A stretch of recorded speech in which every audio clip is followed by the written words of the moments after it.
Welcome back to the Puma Podcast. I'm Tory. And I am Puma, and I am so glad to be back here on the podcast. Yeah. January was a very long year. It was very long. Oh, man. I saw this, must have been a meme. Maybe it was a tweet. But yeah, someone's like, so far in 2024, we've had, World War III. We've had the lowest temperature records of certain weather insulated things. We've had, Taylor Swift is the number one NFL player of the year.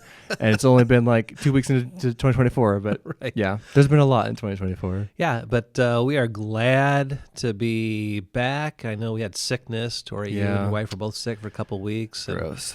And, I had a week where my vehicles didn't work. And it's called life, right? It's life. Yep. And God has called us here to live life. And here on the Puma Podcast, we love talking about Jesus, life, and everything in between. Yes, sir. Including January. Yeah. And it's February now, right? It's crazy to think that 1 month has already gone by, and yet it feels like it's been a long stretch. Isn't that wild sometimes? It is. Yeah. This is the way it is. And, thank you for joining us. And, we have spent a lot of time looking at a lot of different things over the last year. And starting today, we're going to transition to a new subject, a new topic. And again, something super relevant. And it's the kind of stuff that everyone experiences and all of us think about, even though we might not articulate it quite the way that we're going to kind of frame it. Right. So, Tori, what are we going to embark on today and journey for the next, God knows how many weeks or months we might embark on this. Yeah, so we're going to talk about worldviews, and not just talk about, we want to get really practical because, worldviews, it's not just an idea. Worldviews actually shapes and transforms lives, and it affects not just your worldview in your life, it affects those around you. I maybe even think of 2024, right? January. I mean, who would have thought that Ben Shapiro would be the number one rapper in the world right now, right? But again, was that on your Christmas wish list? right. I mean, Ben Shapiro. But again, worldviews, right? I mean, even the song Facts, it affects people. And sure, celebrities might have more influence, but your individual life, the things you believe that are factual, the things that are important to you, shape you and shape those around you. And we're going to dive into this concept of worldviews and maybe more specifically, how does someone's worldview, right or wrong? I mean, by right, that's maybe relative, maybe to some of us, but as a Christian, how should we frame our perspective in line with God's word? How should that change us? And on the flip side, how do maybe people that don't follow Jesus, how do their worldview affect you? Because actually, celebrities' perspectives and philosophy of life really does have impact on our culture. So yeah, we're going to dive into that idea, that concept. Yeah, we'll define that together here in a little bit and just kind of frame up in the direction we're going. Yeah. So let's dive in.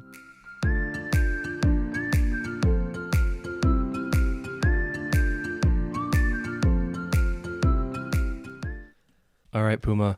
So worldviews. All right, so as the Dr. cat in the room, or whatever, Dr. Puma. But yeah, with your honestly, you have not even just education, but having lived life, you've experienced culturally. Is that your way of saying I'm old? It's okay. I'm okay with that. Older, we'll say you're saged, right? You're wise with age. But since you've not only have experienced multiple generations and have seen waves of cultural movements in terms of worldviews, in our current culture today, in 2024, right? In your opinion, what seems to be the most blaring worldview of our culture, or is it all mixed? Is there and even before we get to that, could I back up the train just a wee bit? Yes. I'm going to back up train. Just kind of define what we're talking about when we say this word worldview. Probably most of us probably have heard the word worldview, but in our world today, there are so many words that people throw around. So when we're talking about worldviews, basically what we mean is this: everybody believes something and has a reason why they believe it. Right. So your worldview is how you see or perceive the world that you live in. So I have glasses on right now. I don't wear contacts, but I wear glasses not to look at my glasses, but I wear glasses to see my world, to see my world clearly and accurately. Yeah. Or if I had contact lenses on, for instance, when our eyesight is bad or when we're seeing things incorrectly, we put on a lens or contacts in order to correct our view, so that when we're looking at something, it's clear. It's not fuzzy, it's clear. Mm-hmm. And so your worldview is not what you look at, it's what you look through to see your world. And so your worldview really tells you what is real and how to function in that reality. And so everybody has a view of life. Everyone has an idea of who God is. Everyone has an idea of who or what man is. If you ask anybody on the street, is there a God? Everyone has an opinion. Even an atheist has a view of God. True. Right? That God's not there. So, and so your worldview is sort of a collection of ideas on all different subjects and categories that kind of shape your perspective of life. Yeah. What is right, what is real, what's fair, what's honest, what's ethical, and et cetera, et cetera. Yeah, it shapes your values and priorities. It changes what job you get. It changes who you marry, if you marry. It definitely our values, but it affects our everyday life. I would say every person obviously has a worldview, but based on I think the glasses is a great analogy. Based on the glasses you wear, you're going to see life differently. Yeah, so if I get some really dark shaded sunglasses and I wear them inside here in a dark room, I'm really not going to see things well, right? So if that's the case, I'm not seeing reality in this room the way I ought to see it. And the consequences of that is I could actually stumble over something, or I could, hurt something or break something. And see, this is why our worldviews are so important. Everyone believes something. And everyone has a reason why they believe it, even if they can't articulate why, right? I mean, I have grown to, like asparagus. I can't tell you why, other than I like the taste of it, even though I hated vegetables early on. It's God's mercy and grace. Yeah, so last night, I got home late and I was just craving asparagus. So I sauteed some asparagus and some butter and some, salt and a little garlic powder and, bacon fat's always good, a good flavor enhancer. And see, everyone's mouths are watering right now. Yeah. Unless their worldview, they do not like asparagus. Right. But see, everybody, so pick any subject, any topic. So we're in the age of social media and everything online. Yeah. All you got to do is throw a grenade out there of some random topic or subject that everyone has an opinion about it. Yes. Yep. Does that mean everyone's opinion is true or real or valid? Yeah. And yet people hold such varied opinions. Throw anything out. It's like politics, right? Yeah. That's something huge going on right now in the United States. Yeah. The political views. What would be a good candidate to throw your support behind? Well, everybody has an idea of who, and so your values and your priorities come out as you view life. And so if you want to think of a picture of like an iceberg, right? An iceberg floating in the ocean, a big iceberg. All you really see is just the tip of it sticking out of the water line. But we all know that there's this huge, massive, 90% is under the water. Is under the water line. But when we live life, all we live and see in life is just the tip of everyone's iceberg, right? So I see you, and I see you make a choice, or I see you do something, but you have all kinds of ideas and values and priorities and perspectives behind that action or that choice that you made. Yeah. And in our world today, we make a lot of assumptions when we see someone do something, and we assume because of what our worldview might be or what we value, that when you do something the way I would do it, that you're doing it for the same reason that I would be doing it. And that's why we have so much kind of conflict today, because everyone has a different view of life. Right. There's not a shared understanding. Yeah. And I even heard there was a death penalty given out recently in Alabama, one of the southern states, of nitrogen. It was a big deal. Like, oh, no, the death penalty, the government shouldn't be able to do that. And just hearing some of the teens talking about that, like, as a Christian, can the government take a life or prison for life, or is it unethical because of the abuse in prison? And it's interesting, even people who are like-minded under some core things like Jesus and the church and to love one another, our worldview does tend to separate because, like you said, we assume people see through the same colored lens. And when they don't, there's conflict. And I think especially now, it's so hard to find unity when we have different opinions. I mean, yeah, trigger words, right? I mean, Andrew Tate, people go up in arms, right? Yeah, Donald Trump, whatever topic it is. Taylor Swift. Oh boy. Yeah, right? Exactly. There's an emotional reaction. But it's so interesting that, like you said, an iceberg, we see maybe 10%, but we assume the 90%. And when our assumptions don't align with our own assumptions, our own worldview, there's massive conflict. And there's actually real fallout. Like lives change because of the lack of understanding another person's worldview, even our own. I think there are things that we do we don't realize we do, but it comes from a belief. It comes from an identity that we're not aware of. One of the things that I like to say a lot in teaching is that ideas have consequences, right? So I have an idea, and that idea turns into an action, right? Well, it turns into a belief, right? That belief turns into an action, and that action has a consequence. So you have a 5-year-old kid, right? They're watching a show, and they see someone jump off a 3rd-story building. And they survive. So that 5-year-old kid gets an idea. Oh, what a cool thing to be able to jump off of a house, right? And that'd be so much fun. So that 5-year-old gets this idea in their head. So that idea starts to form belief. Maybe I could actually do that, right? So they can't get on the roof of their house, but maybe they get at something high, and they're going to actually put that belief into. We live out our beliefs, right? And so they jump off something high. Well, guess what? Reality says that when you jump off something high, you usually get hurt because gravity's a real thing. Right.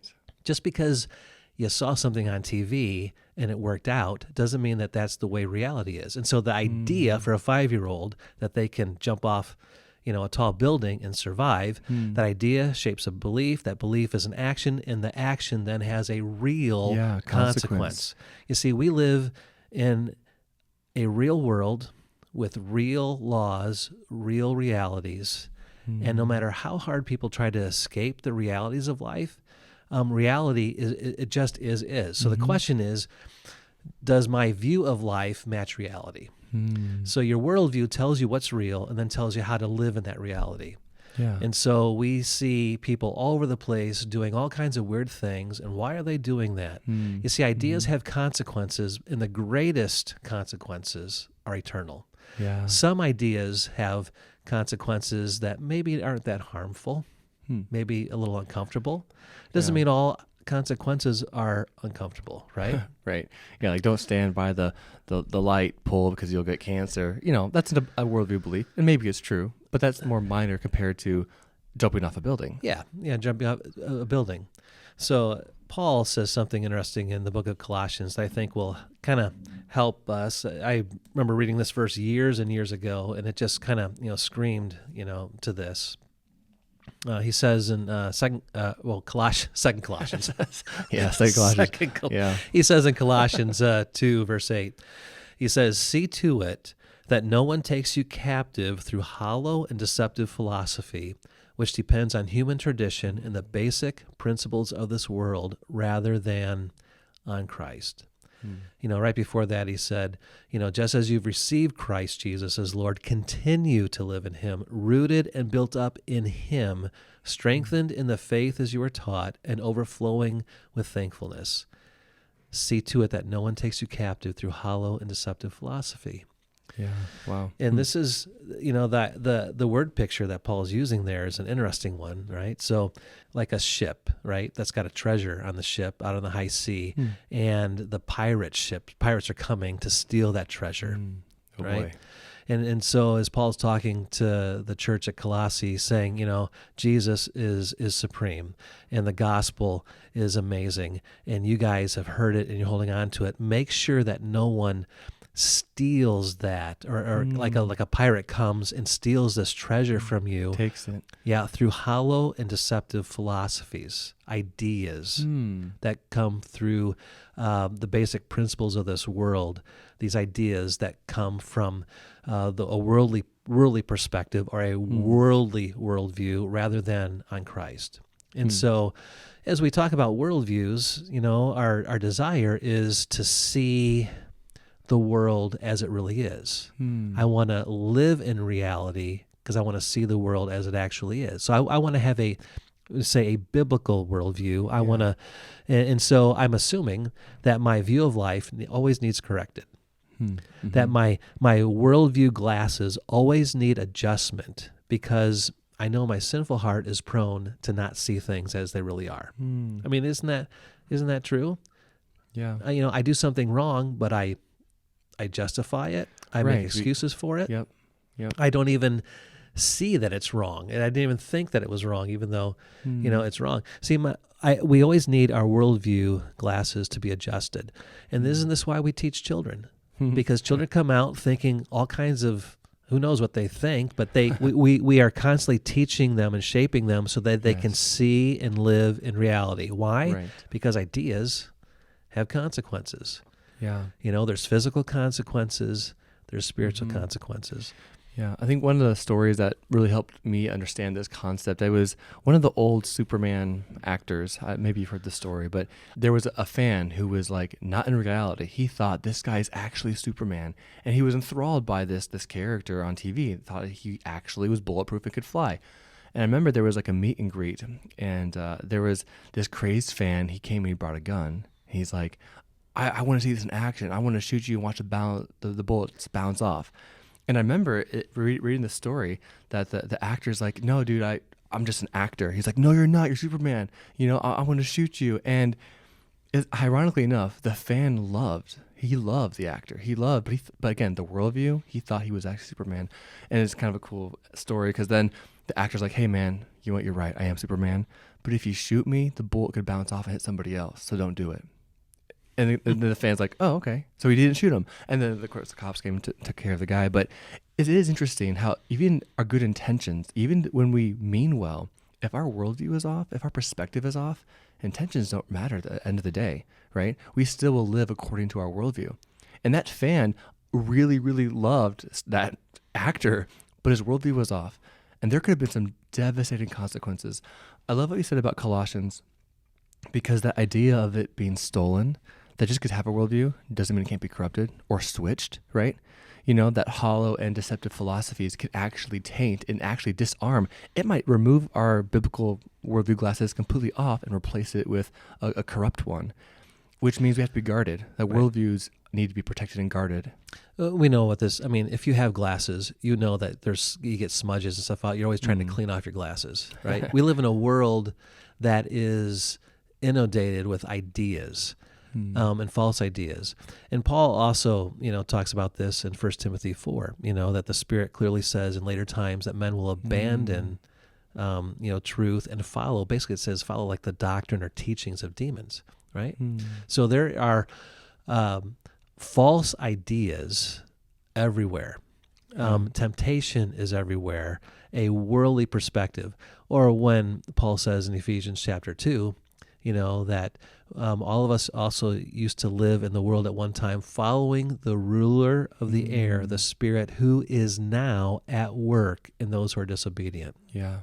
There is a worldly perspective that is hostile to truth, hostile to God's law, hostile to righteousness, hostile to Jesus. And so you have this war of worldviews that exists in our world.